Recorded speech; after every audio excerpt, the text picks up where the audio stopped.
भगवान गणेश जी को द्वार के ऊपर क्यों विराजित करते हैं? भगवान गणपति शुभ विचारों को देने वाले हैं, विपरीत परिस्थिति में भी प्रसन्न मना रहने वाले हैं। कितना भी बड़ा संकट हो, बात स्वयं पर आन पड़ी हो, तो भी वो परिस्थितियों को सहजता से निकालते हैं। हम सबके जीवन में भी प्रारंभ से यही गुण हो। कई बार बहुत सी ऐसी चीजें होती हैं जो लगता है कि सामने वाला मूड में से देकर मार रहा है, गुस्सा भी आती है, लेकिन तो भी हमें सहज हो जाना चाहिए। पिता ने कहा है जो संसार की पहले परिक्रमा करके आएगा, तो स्पष्ट है मेरा शरीर भारी है, मेरा वाहन बहुत छोटा है, मैं संसार की परिक्रमा प्रथम नहीं लगा कर आ सकता हूं। तो पहले ही क्यों नहीं कह देते कि भैया ही विजयी है? क्यों इस प्रतियोगिता को रख रहे हैं जिसमें मैं जीतूंगा ही नहीं? लेकिन गणपति जी ने ऐसे नहीं सोचा। गणपति जी ध्यान में बैठ गए और उन्होंने कहा संसार की परिक्रमा लगानी है ना, तो भैया अपने संसार की परिक्रमा लगाएं। मेरा संसार तो मेरे माता पिता हैं, और उन्होंने अपने माता पिता की परिक्रमा लगा ली। प्रसंग तो ऐसा था कि उनकी अपने माता पिता से लड़ाई हो जानी चाहिए थी, अपने माता पिता से विद्रोह हो जाना चाहिए था कि उन्होंने बड़े भैया का पक्ष निभाया है, भैया ही जीतेगा। माता पिता दोनों भाइयों में अंतर कर रहे हैं। निश्चित रूप से बाप से गणपति जी की लड़ाई हो जानी चाहिए थी, लेकिन जहां अपने पिता से लड़ाई होनी चाहिए थी वहां अपने पिता की परिक्रमा कर रहे हैं वो। जहां अपने माता पिता से विद्रोह करना चाहिए था, वहां अपने माता पिता को उन्होंने अपना संसार बना लिया। तो जो रोड़े को सीढ़ी बना ले, वो भाव। इसीलिए हम गणपति बप्पा को द्वार पर बिठाते हैं, ताकि आपको अपने घर के प्रवेश में प्रारंभ में ही उस शुभता का प्रसंग याद हो, ताकि घर में बहुत सारी चीजें होंगी, बहुत सारी बातें होंगी, और आपको धीरे धीरे धीरे धीरे समझना होगा कि किस प्रकार क्या हो सकता है जब मैं विवाद को भी प्रेम में बदल दूं। एक तो होता है कर्तव्य निभाना, एक होता है प्रेम निभाना। अपने परिवार के प्रति कर्तव्य तो बहुत सारे बच्चे निभा रहे हैं,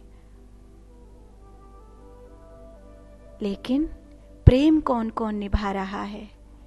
कई बार माता पिता प्रसन्न होते हैं, ठीक है हमारे बेटा बेटी हैं, हमारा बेटा हमें बहुत पूछता है, अच्छा लगता है, लेकिन एक बेटा है जो कर्तव्य निभाता है, बाप उसके पास रहता है, लेकिन एक बेटा है जो प्रेम निभाता है। प्रेम निभाने में और कर्तव्य निभाने में बहुत अंतर है।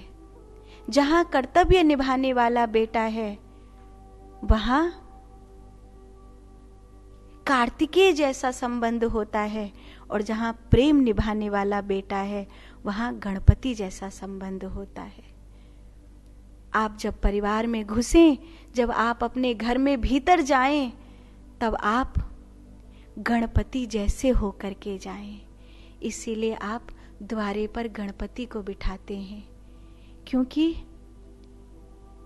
बाहर आप पूरी दुनिया को जीत सकते हैं, लेकिन घर के कलेश को जीतने में तो दशरथ जैसे महारथी भी हार जाते हैं। घर में जब कोप भवन खुल गया, बाहर युद्ध के मैदान में आप नहीं हारेंगे। बाहर आपके सामने 10 शत्रु भी खड़े हों, कोई बात नहीं, लेकिन जहां बात अपनों से आती है, कई बार हम इसलिए हार जाते हैं क्योंकि हार में ही जीत होती है। कई बार अपनों से हारना पड़ता है क्योंकि वहां हारना ही जीत का संबल है। क्योंकि वहां बात अपनों की है, बात अपनों की है। तो हम बाहर जैसे हैं वैसे घर के भीतर ना हो। बाहर हम कार्तिकेय जैसे हैं, लेकिन घर के भीतर हमें गणेश जैसा होना है। इसीलिए हम गणेश जी को द्वारे पर बिठाते हैं, ताकि उनके एक एक भाव, एक एक प्रसंग हमारे भीतर जीवंत रहें। और अगर ऐसा हुआ तो शुभता का आगमन हमारे घर में होगा। कभी कलेश नहीं होगा हमारे घर में। और जिस घर में कलेश नहीं होता, उस घर में खाने के लिए 2 रोटी कम भी हो तो भी बहुत सुख होता है, बहुत सुख होता है, क्योंकि कलेश नहीं है। और जहाँ कलेश हो वहाँ खाने के लिए 56 भोग हो, सब अपने अपने कमरे में अपनी थाली लेकर चले गए हो, वहाँ सुख नहीं होता है। तो 56 भोग सबके मन पसंद बना है, लेकिन सब अपने अपने कमरे में लेकर चले गए हैं, वहाँ सुख नहीं है। इसीलिए हम द्वारे पर गणेश जी को बिठाते हैं, ताकि हमारे जीवन में उस शुभता का आगमन हो।